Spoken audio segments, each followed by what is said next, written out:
All right. Hi, everyone. My name is Sean Patel. I'm the founder of 2400 Expert. And the purpose of this video is to give you a little bit of an overview of our new SAT prep courses in Boston.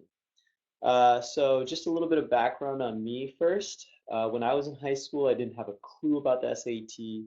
I raised my own score from average to perfect, and that completely changed my life.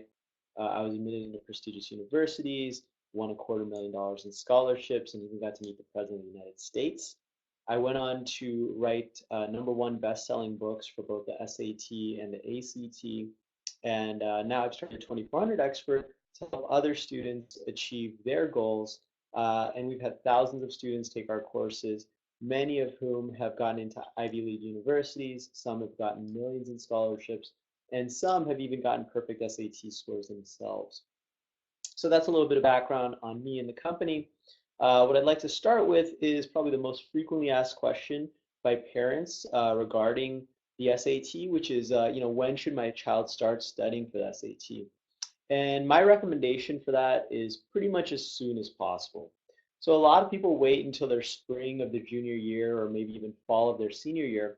And the problem with that is that spring of your junior year is super busy, right? You have AP exams, finals, other extracurricular activities. Fall of your senior year is taken up by college admissions applications. So usually when students wait for those two times in high school to prepare for the SAT, which is what most college counselors recommend, which doesn't make sense to me, by the way. Um, what happens is you don't have enough time to dedicate towards SAT prep, and you don't improve your score enough. You can't qualify for the college you want to go to, etc. And so instead, I recommend starting to study as soon as possible. I personally started as a sophomore to get ready for my PSAT October of my junior year. And what we notice at 2400 Expert are students that start as freshmen or sophomores, they usually get the highest SAT score improvements and the highest SAT scores, period. They get the most scholarships and they get into the best universities, Ivy League colleges, Stanford, Harvard, Yale, etc. Right? Oh, by the way, I'm currently an MD/MBA student at Yale and USC. So that's in addition to running 2400 Expert. So next is, where's our location in Boston? It's in the financial district. It's a beautiful building, awesome classroom. I'm really excited to hold courses there. Our instructor is also awesome, Emma. She's currently an MIT undergraduate, and she's going to be starting an MD/PhD combined program in the fall. And if you know anything about MD PhDs, they're usually the smartest people you will ever come across, and Emma is no exception. She scored in the 99th percentile on SAT herself. Um, One thing you guys want to think about, especially for parents with sophomores or younger, is the PSAT. So the PSAT is an easier version of the SAT, really, and you take it one time in October of your junior year. If you take it as a sophomore, that's really practice, but October of your junior year is when it counts towards national merit. National merit is not only a great accolade to have on your college application, but it's also a $2,500 scholarship. And many universities will offer half tuition or even full tuition scholarships to students that are national merit scholars. So, for example, Boston University gives a half tuition scholarship to students that are national merit scholars. So that's equivalent to about $80,000 just for scoring high on the PSAT. So how high do you need to score on the PSAT in order to qualify for national merit? Well, it depends on every state and how competitive your state is. Massachusetts is actually one of the more competitive states in the nation. And so your PSAT cutoff is usually a little bit higher than the rest of the nation's. And so there's a new PSAT scoring scale this year. It's out of 1520. Previously, it was out of 240.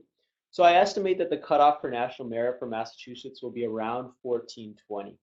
Now, you don't need to study separately for the PSAT. I recommend students simply study for the SAT because if you study for the SAT, you'll be over prepared for the PSAT. And that's personally what I did in high school too, and I got national merit. Another thing you guys want to think about is everyone knows a high SAT score will get you into a great college.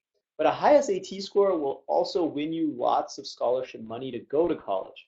I personally learned this when I was in high school. I applied for 100 scholarships. I know that's a lot, But I won 20 of them, and what I realized out of the 20 is that 19 of them were local scholarships. So that's really the secret to winning scholarships is to apply locally to scholarships that are offered to students in your city or state. And so for Boston students, you really want to look into the City of Boston Scholarship Fund.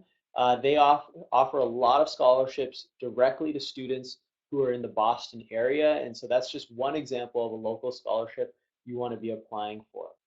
Um, Finally, why take a Boston SAT course in January or February? So we have courses starting in January. And it's getting students ready for the March 2016 USAT. Now that's going to be the first administration of the new version of the SAT. Uh, the reason I'm recommending everyone to take this first administration is because the students that are ready for it are going to benefit from the curve. I believe this first administration is going to have a better curve than other tests because most students are not going to be prepared for this new version of the test. And so March is a perfect time to do this. I actually remember when I was in high school, the SAT was going from the 1600 format to the 2400 version of the format. And many students at my high school who took that first administration scored very high. I remember students getting 2400, 2390, 2380, 2320. And that's all because they were ready for that exam, whereas everyone else wasn't. So it's the same scenario here. If you get ready 6 weeks before in January through February, with our course, you will score exceptionally well on the March 2016 SAT. And so definitely consider the January and February a good time to study too, because a lot of people wait until May or June to take their test. That's probably when most of your friends are going to be taking it if you're a junior, is May or June. And the problem with that is that's also when AP exams and finals are. So it's really hard to squeeze in SAT prep during that time, right? You're so busy. And so this is a really good game plan for you guys to have is to take the SAT in March, study for it in January and February. Then you can focus on AP exams in May and finals in June.